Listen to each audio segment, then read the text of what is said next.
Good evening. I'm Andrew Scott. On behalf of the Institute of Physics West Midlands branch, it's a great pleasure to welcome Dr. Teppei Katori to give this evening's talk on the science of neutrinos, exploring the origins of matter and the universe. Teppei graduated from Tokyo Institute of Technology, Japan, with a bachelor's degree and received his PhD from Indiana University in the USA.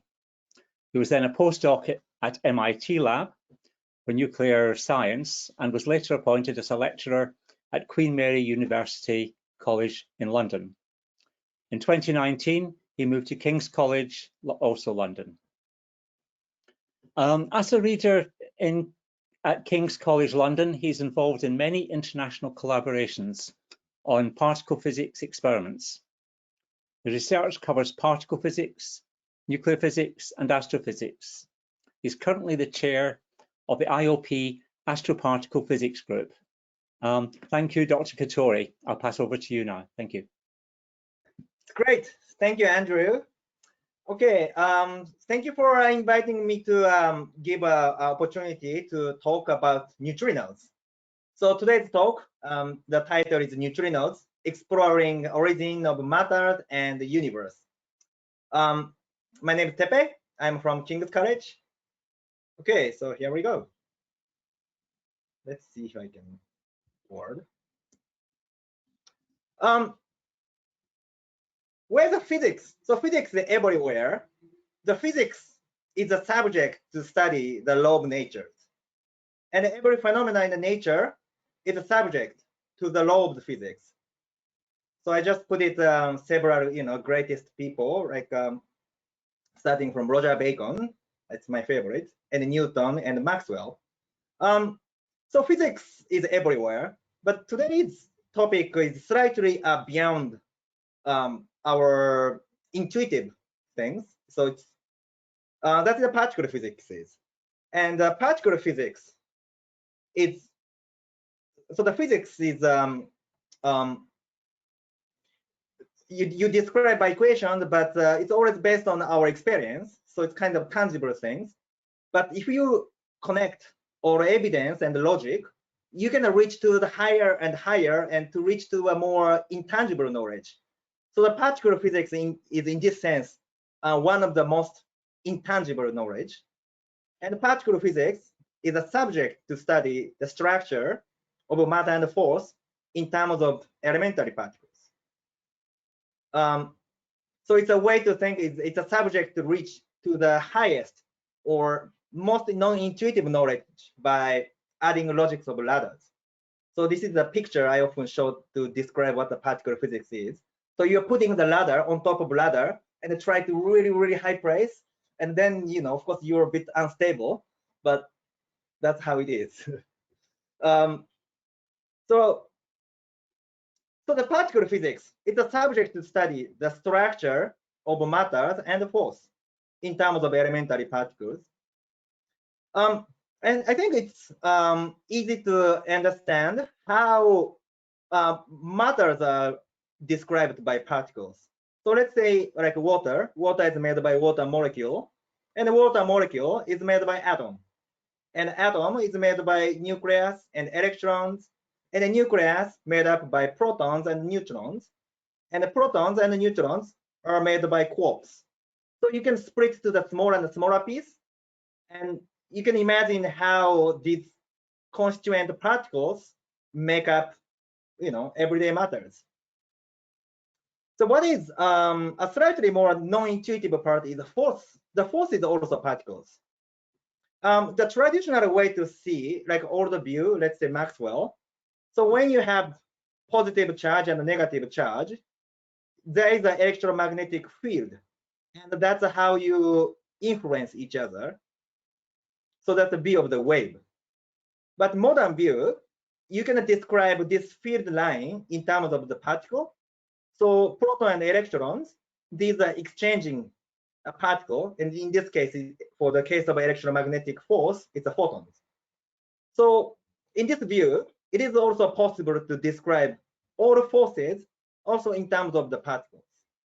So that's how the particle physics study everything in the nature. And the best knowledge we have is so-called the standard model. So this is what we know about elementary particles of the nature. So there are 6 quarks and 6 leptons. There are 3 force carriers, which is called gauge bosons, and the Higgs bosons. So let's start from the quarks. So the quarks, so there are 6 types, up, down, charm, strange, top, bottom.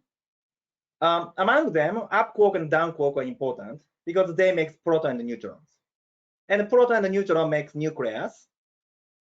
And the 6 leptons, there are 3 charged leptons. And again, electron out of 3, the most important, because up quark and down quark makes proton and neutron, and proton and neutron and electron makes atom. So some sense, all we need is these 3, and that's everything we see. So every matter is all 3. But there are formal quarks, charm quark, strange quark, top quark, bottom quark, and also 2 more charged leptons, muon and tau. So we already have some questions. Why we have so many quarks and leptons? They don't make any matter. Do they really matter? Or do we have more quarks or more leptons? So these are already open questions, but we just accept that that is what it is in the nature. There are 6 leptons, but 3 of them have the electric charge, and the other 3, they don't have electric charge. That is called neutrinos, and that's today's topics. There are 3 neutrinos: electron neutrino, muon neutrino, and tau neutrinos. Okay, so 6 quark and 6 leptons. But that's what I discussed so far. And then moving to the force. There are 3 force carriers. They're called gauge bosons. The strongest one is called gluons. So this gluon makes a strong nuclear interaction and the strongest force. And then there is the photons. The photon is the incarnation of the light. So it's a light particle. And also the photon carrier electromagnetic force. And then the weaker force is called weak bosons. That's another nuclear force, only exists within the nuclear range, and also it's very weak. Okay. So there are 3 forces, and weak boson has 2 types, so that's the Z and the V, Z and the W weak bosons. So 3 forces, but there is a more familiar force for us. It's called gravity, and gravity is missing. So that's another question of the standard model. The standard model doesn't describe gravity. The reason is gravity is way, way weaker than these 3 forces. And so far, we don't know how to describe them as a particle. So maybe gravity is like off the scale, like off the screen somewhere. So we don't talk about gravity. So let's skip at gravity and moving to the last missing piece, which is called the Higgs bosons. So Higgs boson gives the masses to other particles, and this was discovered in 2012. And by the discovery of the Higgs bosons, we finally discovered all particles, all standard model particles. Okay. But as we see it, we discovered all of them, but the structure of them are, that is what it is. We don't really understand. So let's move into more of neutrinos.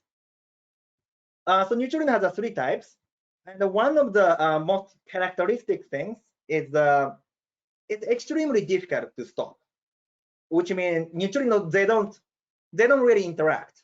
That's the other way to say stop. So starting from quarks, the quarks, which makes the nucleons, proton and neutrons, the quarks has ability to exchange either gluon or photons or weak bosons. So quark can choose it. And among them, gluon is the strongest way to couple. So that means when quark interact with atom or something else, it's always try to exchange gluon. Okay. And actually quark itself, they are combined by gluons. Moving on charged leptons like electrons. So electrons can exchange, or leptons can exchange photons or weak bosons. And these two photons have a stronger coupling. So when electrons try to interact with the atom, they exchange photons. Neutrinos can only exchange weak bosons. So neutron has no options. The only option is to exchange weak bosons, and weak boson has the weak coupling. So that means neutrinos don't interact. So that's how way to think it. So neutrino can interact only with a weak force, exchanging only weak bosons, and that is what it is. But that's characterized how the neutrino is. So let's take a look a little bit more for comparing with other particles. So from the A-level science, I believe, you might learn how to shield or stop particles. So let's say alpha particle, that is the nucleus of helium. And alpha ray or alpha particle, they don't penetrate much. So if you have like a tiny paper like this, you can stop easily. The beta particle, which is electrons, it has a slightly more penetration power. So maybe you can't stop by paper, but if you have some metal, the sheet of copper, that is enough to stop it. On the other hand, the gamma ray is not easy to stop it. So you need a more massive things, like a chunk of the brick of lead, the chunk of lead. Then you can stop gamma particle. So now the question is, how do you stop neutrinos? I mean, it depends on the energy, but let's say low energy neutrino coming from the sun. Yeah, it's very hard. So if you want to stop neutrinos, you need a lot of lead, but you need really a lot, maybe like 1 light year thickness of lead. So if the neutrino comes from the sun, and you are putting so many, the lead brick, all the way to passing the Pluto, and after 1 light year, on average, neutrino stop. So clearly, you can't do this in the experiment. So that's not what we do. So you can't stop all neutrinos, but this stop or interaction is a subject of the probability. So you always have some neutrino interact much earlier. So the strategy is not putting the lead brick across in the solar system, but try to make the detector as big as possible and wait a long time. Then maybe some rare neutrino happen to interact, and that's what we detect. Okay. So neutrinos are everywhere, and just we didn't notice until 1960 because they penetrate everything and without leaving any trace.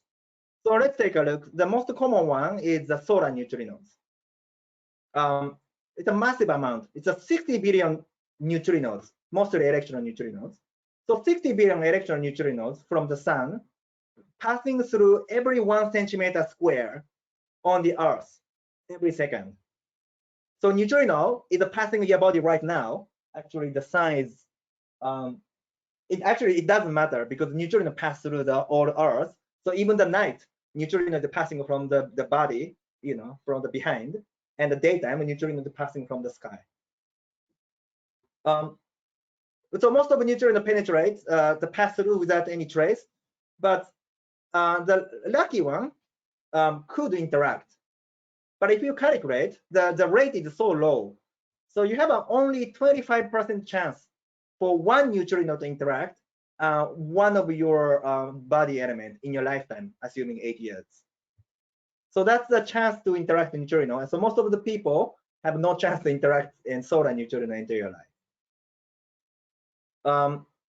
The even more abundant neutrinos are neutrinos made by the Big Bang. So every place in the universe has around 300 neutrinos per centimeter cube. And these are made by Big Bangs. So that makes neutrino to be the second most abundant particle in the universe. So the most abundant one is photons, which is around 400 photons per centimeter cube, but neutrino is the second. So neutrino is everywhere.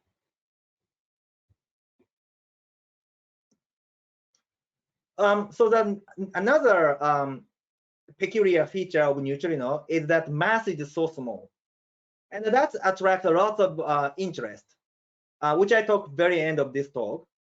And the mass is so small, and this cannot be measured by the traditional method. Like you can't measure by kinematics. So even subatomic world, mass can be measured by kinematic way, so colliding the two particles. But this kind of method doesn't work for neutrinos. And the neutrino mass is measured by the process called neutrino oscillations. And this neutrino oscillation is it's a quantum phenomena. So let me talk about that. So let's talk about the neutrino oscillations. So neutrinos obey the quantum mechanics. So that means the particle is wave and wave is a particle, so-called wave-particle duality. So these are some example of wave. Okay, the left one is a plane wave. The plane wave, the constant oscillation and sending the wave with a constant period. It looks like a wave of wave. Yeah. The right side is something called wave packet. The wave packet is generated by the superposition or overlap of many plane wave. And what happened is now the group of wave is propagating left to right in this cartoon.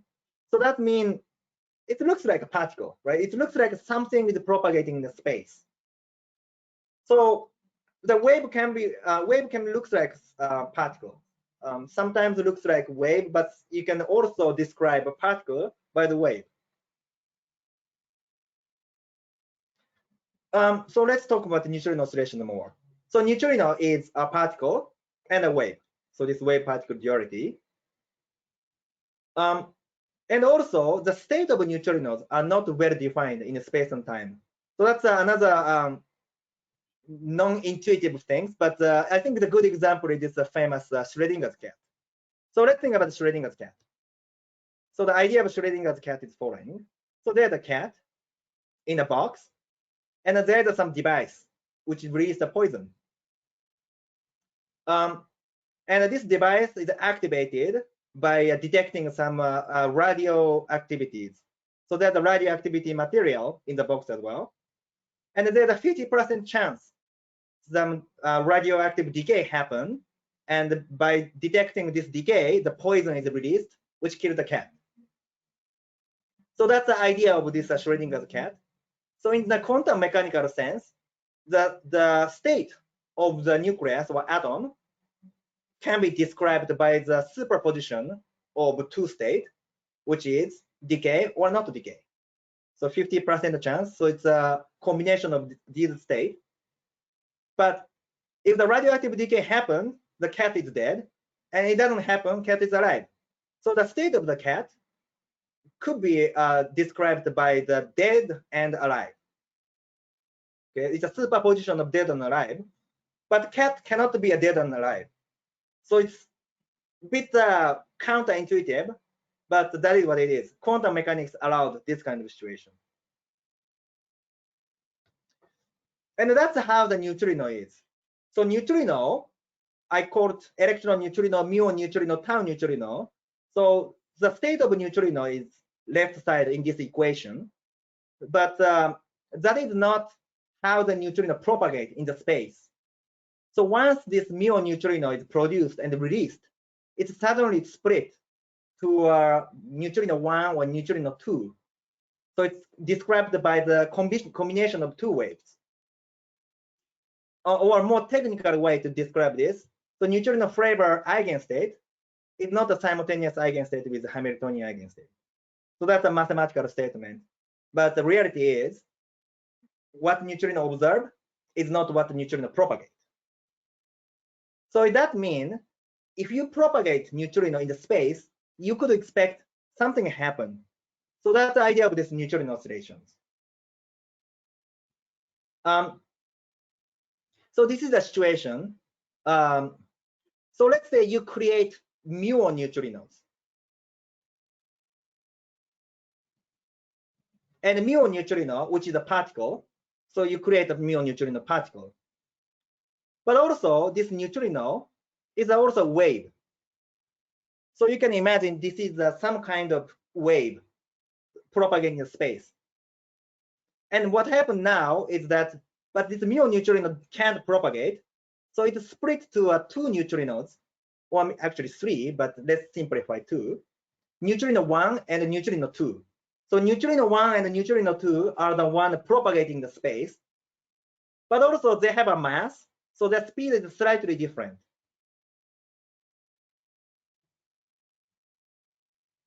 Did you see what happened? So let me try one more time. So you have a muon neutrino, which is a particle, but also a muon neutrino is a wave. But once this muon neutrino propagates, it splits to the two neutrinos, which has a different velocity because they have a different mass.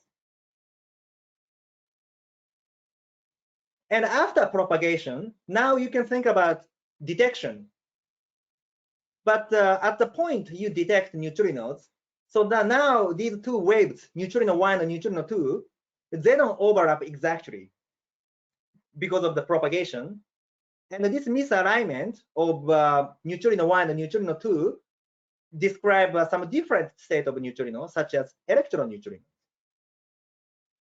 So at the point of detection, you can detect some different neutrino, for example, electron neutrino. So this phenomena is called neutrino oscillations. And this is the evidence neutrino has a mass. Because this the middle state has a different velocity, and after the propagation, they overlap a different way, and you detect it a different way. So it's a bit the counterintuitive idea, but let's try to describe with more familiar things. Let's say cat. So you have a Persian cat, but this Persian cat can't propagate in the space. So when you're running in the space, it's a cat 1 and cat 2. And the cat 1 and cat 2 has a different mass. So one of the cat is faster than others, maybe heavier one is slower. So at the point after cat is running, they have some difference. So now you have a different cat, angular cat. So in terms of the cat, it makes no sense. But for subatomic particles such as the neutrino, this is allowed. So this is exactly this spaces are changing because of the propagation. Quantum mechanics allowed this weird phenomena. Okay, so that's how you measure the neutrino mass. The reality is not easy because you have to propagate the neutrino really, really long distance, like 300 kilometers. So here I want to describe this T2K experiment, Tokai to Kamioka experiment. So that's an experiment I'm working on. And the neutrino is produced by this JPARC laboratory, which I want to describe now, and sending neutrino all the way to 300 kilometers. And at the end, there's a neutrino detector. It's called the super Kamiokande detectors. And then you see neutrinos. The amount of neutrino you produce is massive. You produce like 50 billion neutrinos. That's the amount of neutrino passing through the detector every second, but you detect like at most like few, like 10 per day. Okay, starting from JPARC. So the JPARC is the accelerator laboratory in Tokai, it's the name of the city. And as you see it, it's right next to the beach. And I have to tell you, this beach is not very nice because it's a very industrial city, and I don't think anybody swim. I mean, maybe they don't forbid, but you don't want to swim anyway. So there's the proton acceleration. So this is a circle. The proton is accelerating to the higher energy, and eventually these protons hit neutrino production target and stand all the way 300 kilometers, which is the neutrinos. By the way, neutrino pass through everything, so you don't need a pipe or anything. So neutrino is just passing through the whole Earth. And passing through the Earth is the right expression because 300 kilometers is quite a long distance, and you have to think about the curvature of the Earth. So this beam line is going to downward, so that we are shooting a neutrino to the ground, and that's and after 300 kilometers, there's a detector. 295 kilometers, there's a detector, and you see neutrinos. So that's how it looks like. So there's a ring. You see the component of the ring. Oh, by the way, if you've never seen this thing, when you say accelerator, we already see a big detector, right? So detector is massive, but the pipe of accelerator is tiny, which is not surprising because they have to be the vacuum, and making a big vacuum is hard. So you always have this the smallest possible pipe. But anyway, so there's a ring, and you accelerate up to 30 giga-electron volt. And when you reach to the enough energy, now sending to this extraction line, which is left side, and bend and shoot to the Kamioka direction. All right, so that's how you produce neutrino beam. Now switching the gear, how do you see neutrinos? And that is done by this super Kamioka detector, which is 40-meter height and 40-meter wide water tank. It contains 50 kiloton of pure water to observe neutrinos. Oh, by the way, these detectors and the physics using the neutrino from the atmosphere, they got the Nobel Prize. So the super Kamioka won the Nobel Prize with some other detector in Canada. So that was the topic from 2015 Nobel Prize of Physics. And actually, neutrino is the common topics of Nobel Prize. This happened 4 times last 25 years, starting from the first observation of neutrinos, discovery of muon neutrino, and first measurement of solar neutrino, and this measurement of neutrino from atmosphere. And also neutrino is the topics of a breakthrough prize at 2016, I believe. So it's a very popular topics in particle physics, let's say. All right, so moving on, how to detect neutrinos. So this, the volume of the tank. By the way, in the picture, there's not enough water, and you see the people with the boat, okay? But when you do experiment, the tank is all filled by the water, all the way to the top, okay? And these neutrinos comes in, and one lucky one, because most of the neutrinos pass through, but the lucky one interact with the water molecule. And when the neutrino interact with water molecule, you create a particle with a charge. So neutrino itself is invisible because it's a neutral. But once neutrino interact and produce charged particles, so these are visible. So we are waiting this moment. Again, there are 50 billion neutrinos pass through every second, and most of the neutrinos do nothing, so you have to wait a long time. And once in roughly 10 times per day, this happens. Neutrino interact and produce charged particle like electrons. That's great. So then what happened? So these charged particle, they produce a Cherenkov radiation. And the Cherenkov radiation is the phenomena happen in the media. So the speed of light is slower in the media, like water. So when high energy charged particle comes in, they could move faster than the light, but that is forbidden. So what happens is when charged particle comes in the media, like water, they try to slow down. The nature tries to slow down by emitting the radiation. So it's almost like a sonic boom in the air, but it's a sonic boom of the light. And this radiation is called Cherenkov radiation. And this radiation has some characteristic cone shape. And also the spectrum peak is around the blue. So that's the reason when you see the reactor, when you see the picture of the fission reactor, you see it's kind of glowing the blue. That's the Cherenkov radiation of electrons. So we don't see this kind of phenomena everyday life. So Cherenkov radiation is what we want to see from these charged particle generated by neutrinos. But that's not everything. Well, because it's not easy to see them. So the way we see it is we use a device. It's called the photomultiplier tubes.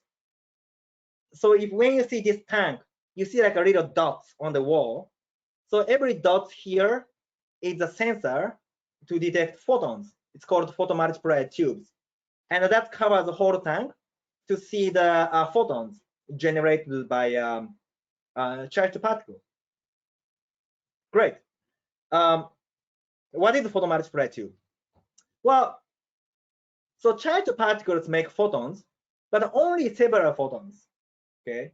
So here I have some diagram that shows number of photons and something more familiar unit like lux. So lux describes the brightness of the light.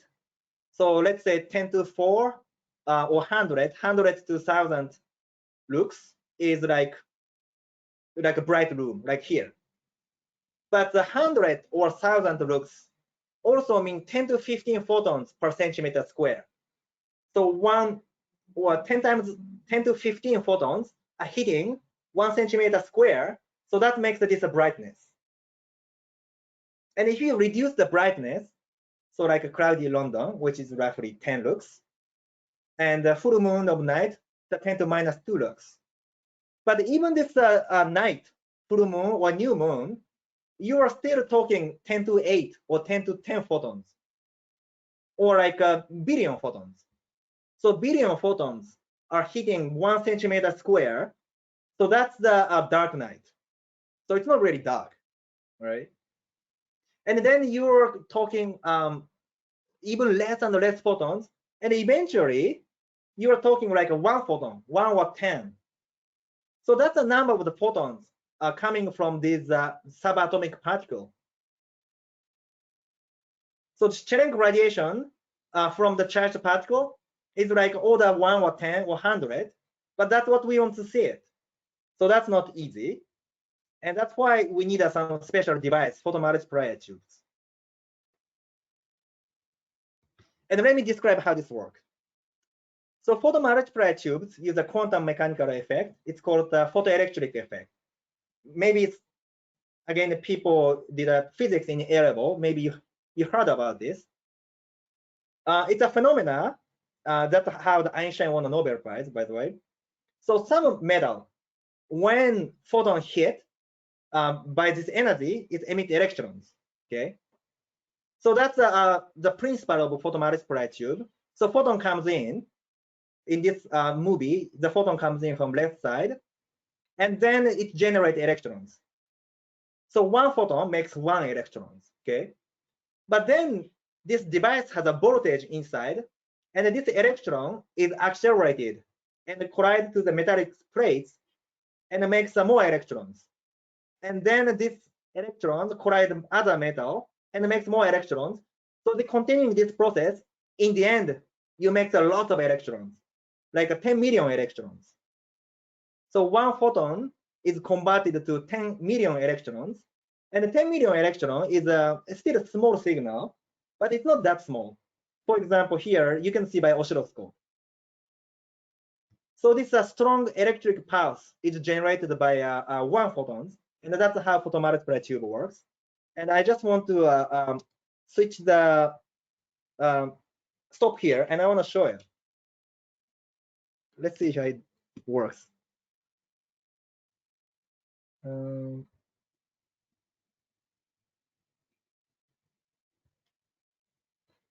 Oops.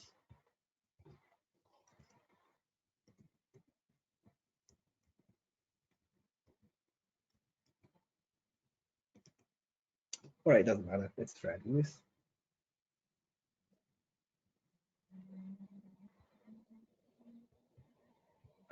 Okay. I have to do this first. Okay.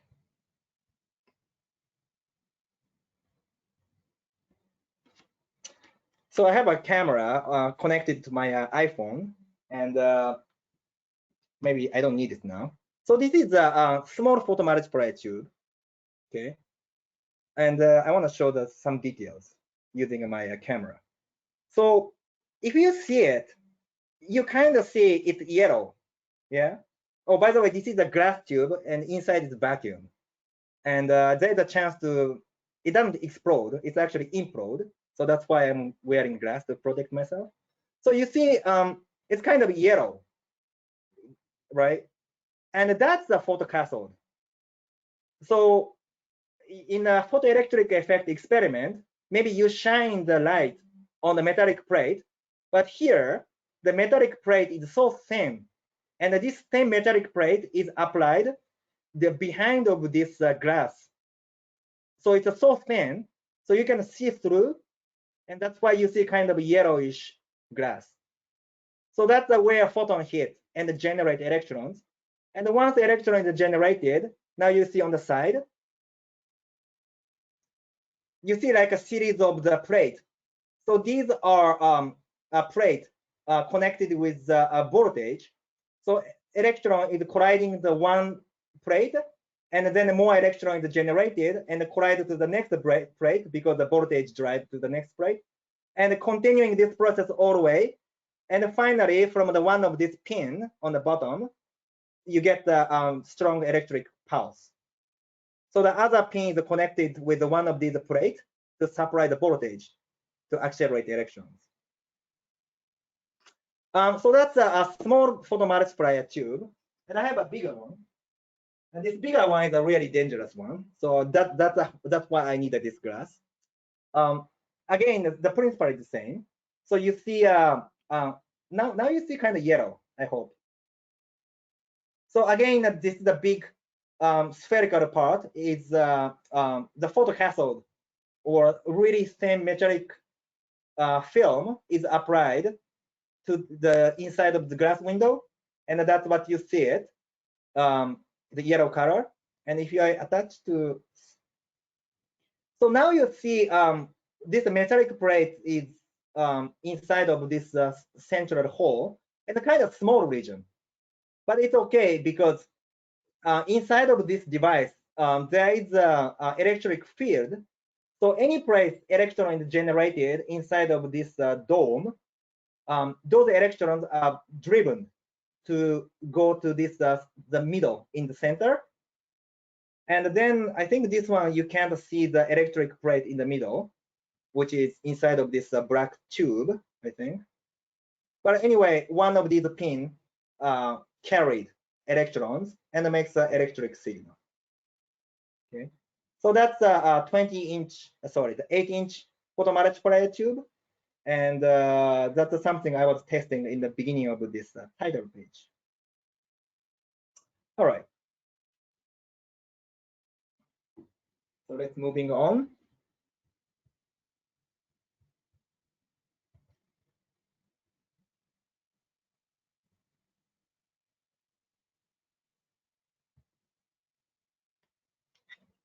All right, so let's continue. So that's how the photomultiplier tube works and how you detect the photons. I want to say one word about particle physics here. So when I say particle physics or particle physicist, people think I'm doing particle physics, which is true, but the reality is we do many things. And actually, if I think about this process of all process of detecting neutrinos, the particle physics is only the beginning when a neutrino interacts and makes charged particle.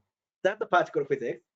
But then triangle radiation and simulation of triangle radiation, this is the electromagnetism.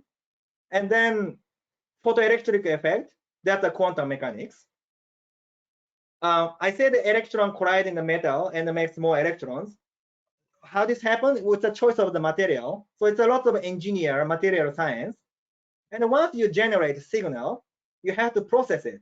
So first you have to design your analog signal circuit, and then you want to read by computer. So you need a digital circuit, data processing. And if you want to extract some information, you need a simulation, lots of programming, statistical analysis, including machine learning. And finally, you need some writing a paper, editing graphics. So you do a lot of things for the particle physics, and that's a fun part. Okay, so that's how you detect neutrinos. The only difference for Super Kamiokande is the photomultiplier tube they use is really big. It's a 50 centimeter. And if you see in this picture, you know, you can see how big it is, and the guy doesn't wear the glass because he's doing this every day, and so yeah, so that's how big it is for each photomultiplier tube in this picture. Okay, so by doing this, you can detect neutrinos, and that's how this looks like. So this is the real data, and it's inside of the super Kamiokande detector, and every single dot represents the photomultiplier tube, and the one with the color is the one detecting photons. Okay, and this color represents time and amount of photons. So when the photon hit, and also how much it's fit. But one thing you notice is this a nice ring shape. So this is a characteristic signal coming from the muon. And the muon makes this, muon is a type of charged leptons. And when you see muons suddenly produced inside of the tank, it's most likely muon neutrino interacted. So this is basically the signal of muon neutrinos. So that's how the detector works. Okay. So the few more for super Kamiokande. So the super Kamiokande detector is located at Kamioka, which is in Gifu Prefecture in Japan. To protect from the cosmic ray, so this detector is inside of the mountain.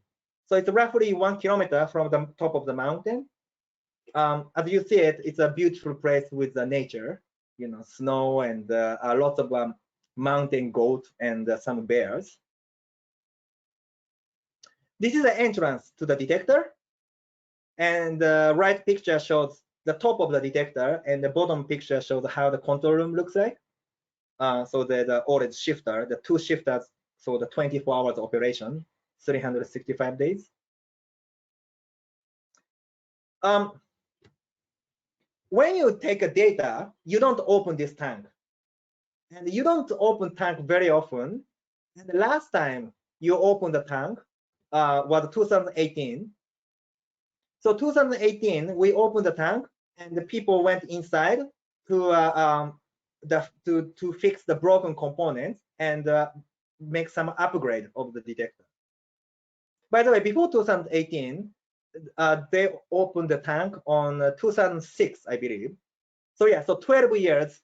Sometimes you open a tiny window to put some calibration device, but other than that, 12 years, nobody went inside.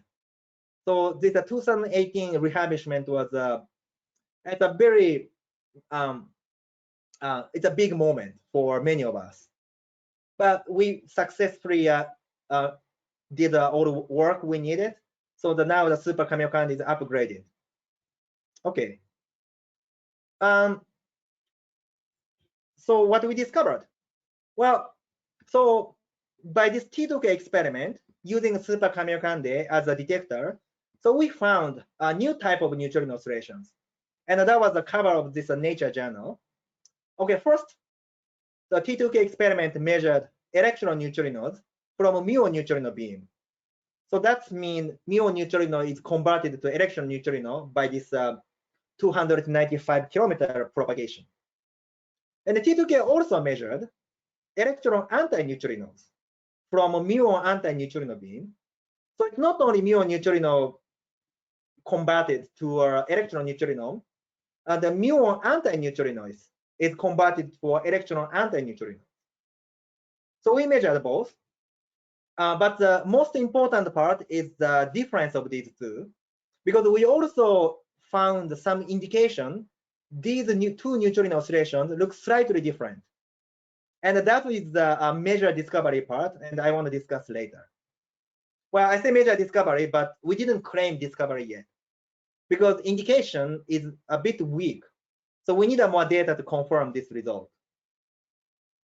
So that means we need a bigger detector. So super Kamiokande, you thought it's massive, but now it's getting small. So we need a bigger detector. That is hyper Kamiokande.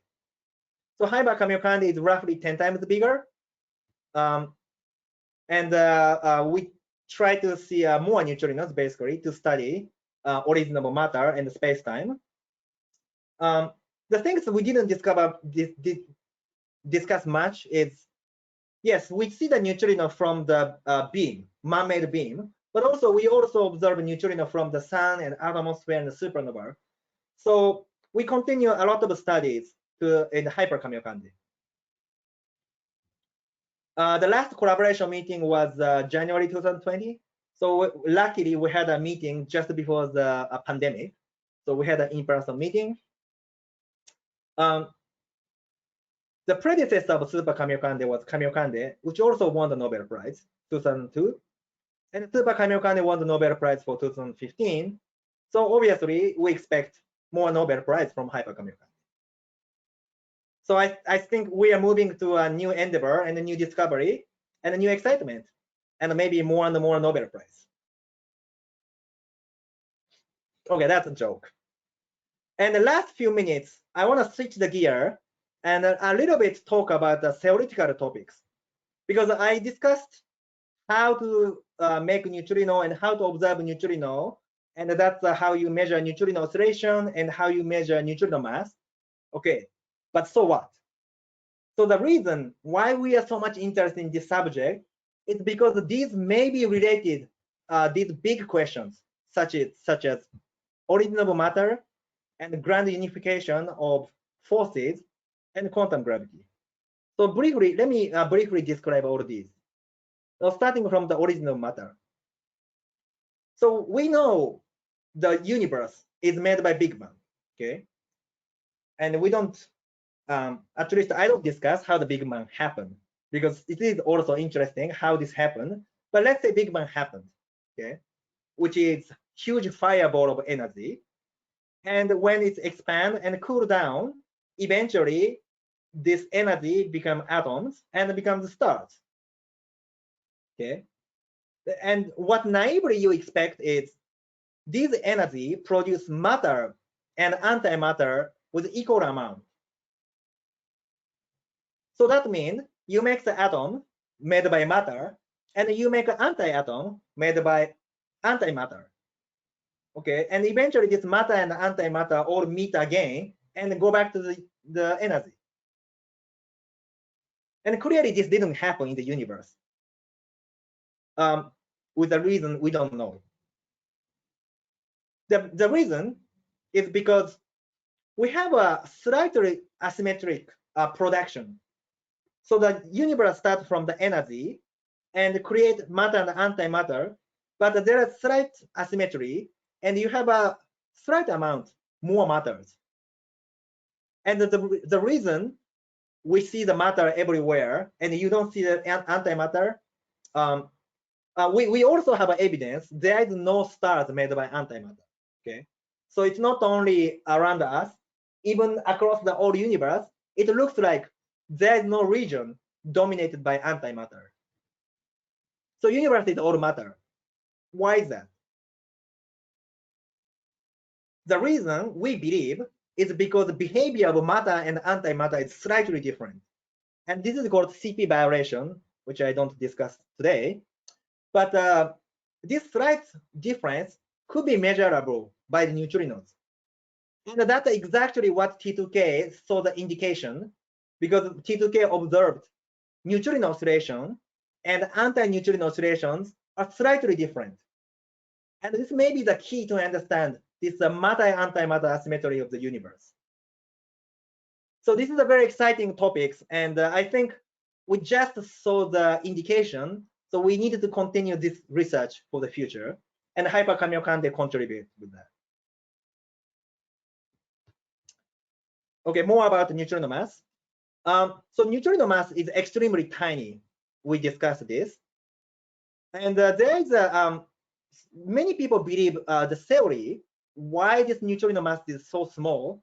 It's related with the grand unification theory, and this theory suggests the mass of neutrino can be written by the ratio.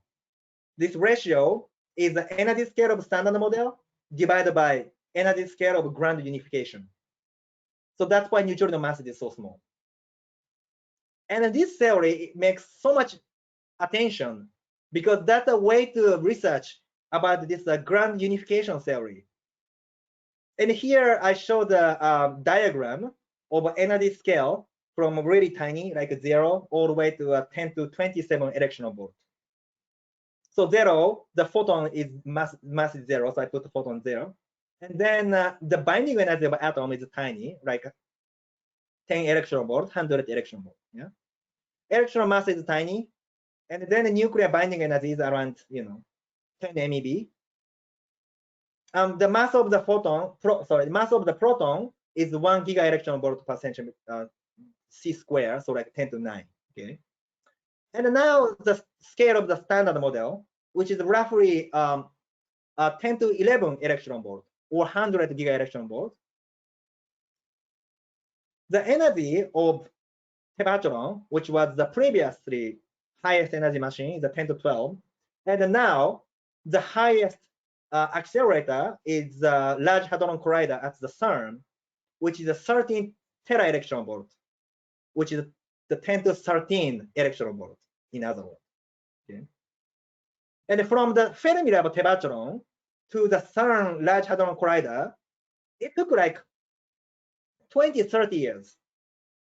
So making the accelerator 10 times more higher energy takes 10, 20 years.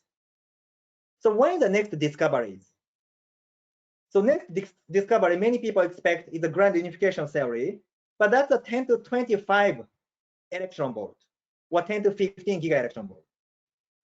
So from the current energy to the grand unification theory, we are like an order 10 gap, and it's almost impossible to reach this level by the human technology. So that's called standard model desert, and it's a bit discouraging to make any discovery beyond what we have. But if the neutrino mass is related with the grand unification theory, then maybe that's a way to study it.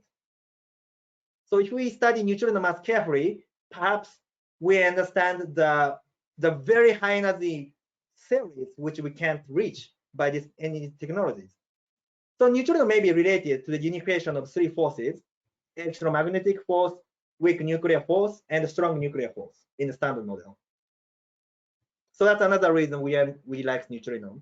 And the very last, neutrino and quantum gravity. So we took neutrino from the beam, but neutrino coming from the faraway galaxies. Okay. So the neutrino from distant galaxies, so those neutrino propagate millions of light years. Okay. So these are the particles propagate longest distance straight. So they're straight from the farthest point in the universe. And this feature may be useful to study the space-time structure, what's called Lorentz symmetry.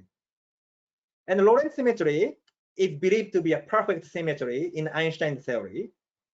But beyond the Einstein theory, Lorentz symmetry may be broken. Like a violation of Lorentz symmetry is allowed in the very high energy theories, such as quantum gravity, including string theories.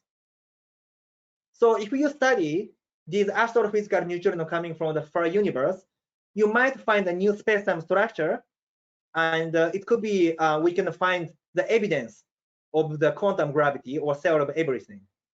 So maybe Einstein may be wrong and Hawking may be happier. So using the neutrinos, we experimentally investigate theory of everything. So these are all exciting, and it's not only me. Many people all over the world are excited. So that means there are so many neutrino projects. So I only talked T2K experiment and super Kamiokande, and now the hyper Kamiokande. But there are so many neutrino experiments all over the Europe, Canada, Asia, and even South Pole. So we compete because everyone wants to make next discoveries, but also we are mostly good friends, like these cartoons. So I think that's the end of my talk. So neutrinos are elementary particles, but it looks like a ghost penetrating everything. And also neutrino change spaces by propagation. It's called neutrino oscillation. And that's the indication neutrino has a small mass. Neutrino may be related to the origin of matter, such as matter-antimatter asymmetry, or neutrino may be related to grand unification theory or quantum gravity by analyzing a new space-time structures. So the all research of neutrino is it's a quite a new field and still exciting, and all excitement continue to the future. Okay, thank you for your attention. Yeah. Thank you very, very much, Dr. Katori. That was absolutely fascinating. And I'm struck by the sort of symmetry that the biggest questions in cosmology, like the origin of the universe itself, might be answered by studying the smallest possible particles we can actually detect, which are the neutrinos. And also the symmetry that the smallest possible particles we can detect require the biggest, most massive pieces of equipment to be able to see them. So it genuinely is fascinating. We've got a host of questions coming in, so let me run through them and see if you can shed some more light for some people. When you were talking about the the neutrino oscillations, you talked about the oscillation between the muon and the electron neutrino. But aren't there three possible neutrinos? Are there different oscillations between all three types? That was a question from, which I paraphrased slightly, from Nana Reddy. Nana or Nina, I apologize if I've got it wrong. So yes, so that's the part I kind of simplified because it's complicated. But in the reality, it's oscillation happens for three spaces. So electron neutrino, muon neutrino, and the tau neutrino all mix each other, and that makes 7 parameters in the nature. So we have 7 parameters to measure, and I think we still measure only 4. So neutrino oscillation is not completely understood yet. I think that's probably going to be a little bit over our heads. Liz Parvin apologizes if she missed something, but what's the reaction that actually produces the neutrinos in the accelerator?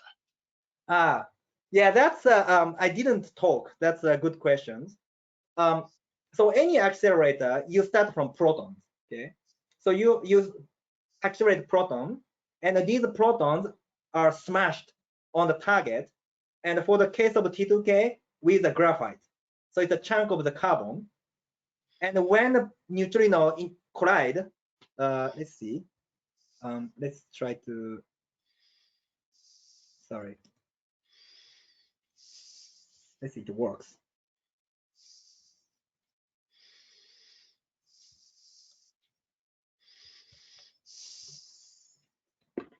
So it starts from it's already started from the proton.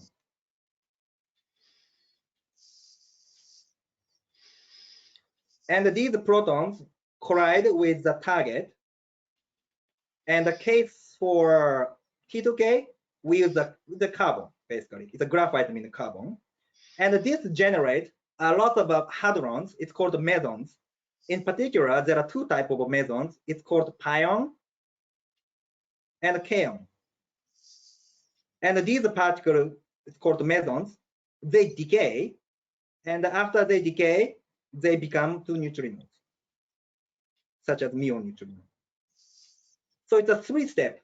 You start from the proton, and you produce the mesons, and finally you produce neutrinos.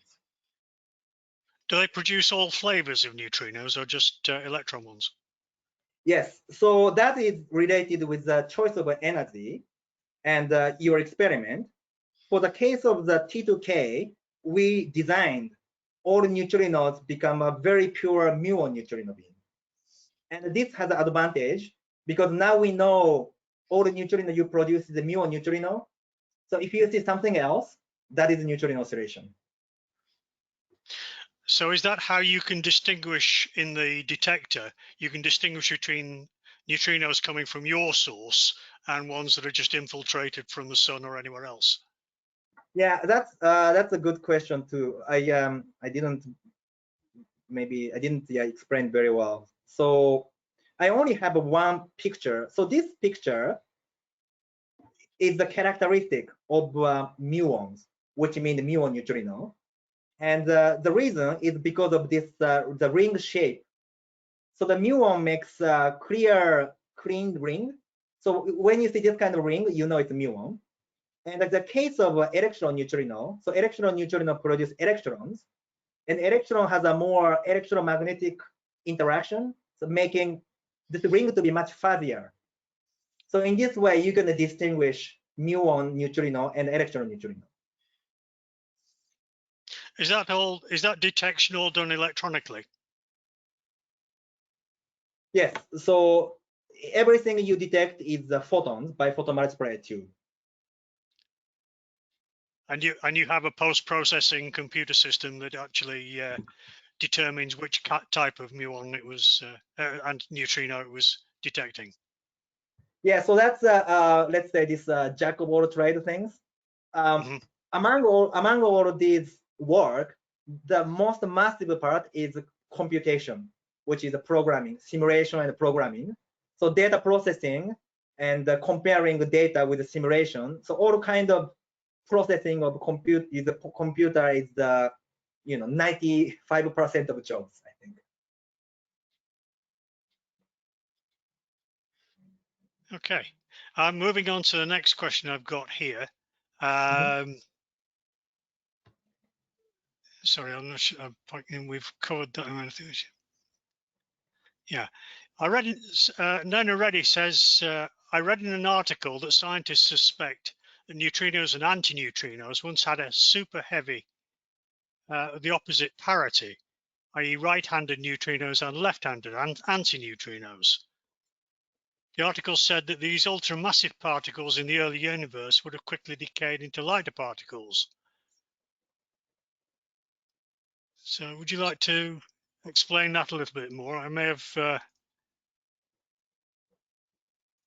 Yes, so that is exactly this part. So this is based on the theory. So that's one of the theory, let's say. But neutrino is all of them has the property is called helicity, but it's left-handed helicity.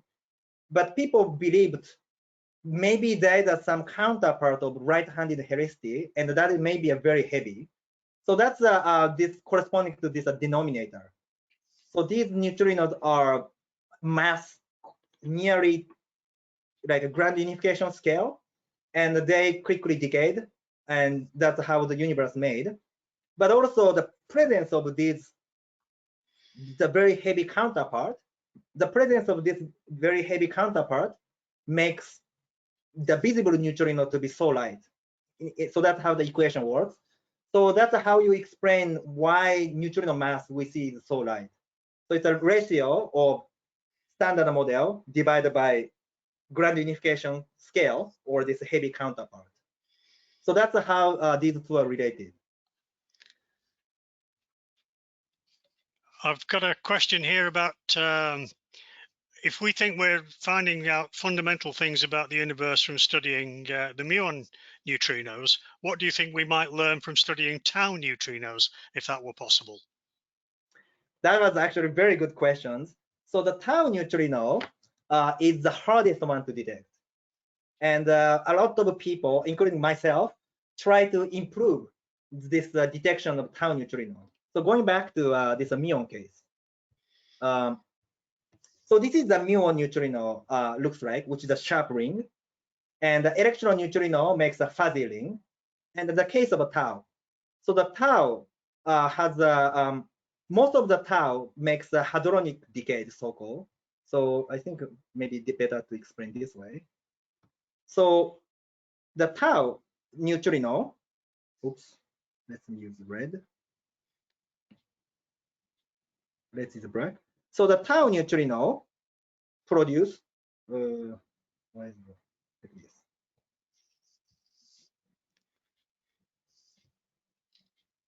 So the tau neutrino produce tauon, okay? But this tauon is the most of the case decay to many hadrons. And these hadrons makes Cherenkov radiation, like the cartoon showing the previous case. But now you have many of them, so you can't really see one ring as a many ring. So most of the tau makes so-called multi-ring decay mode. But this is hard because let's say some whatever high energy particle. So whatever high energy particle makes lots of things and makes lots of ring. So it's really hard to distinguish tau produced by tau neutrino or any other high energy particle. So we are developing the algorithm mostly based on machine learning. And nowadays, machine learning is very developed, as you know, Facebook and Google. So using this technology, we try to develop the way to distinguish tau neutrino from others. And once we can do this, that is great, because as we discussed, in the reality, there's a neutrino oscillation for electron neutrino and the muon neutrino, tau neutrino. So now you can measure the tau neutrino to study more neutrino oscillation. So that's a least advanced part of this community.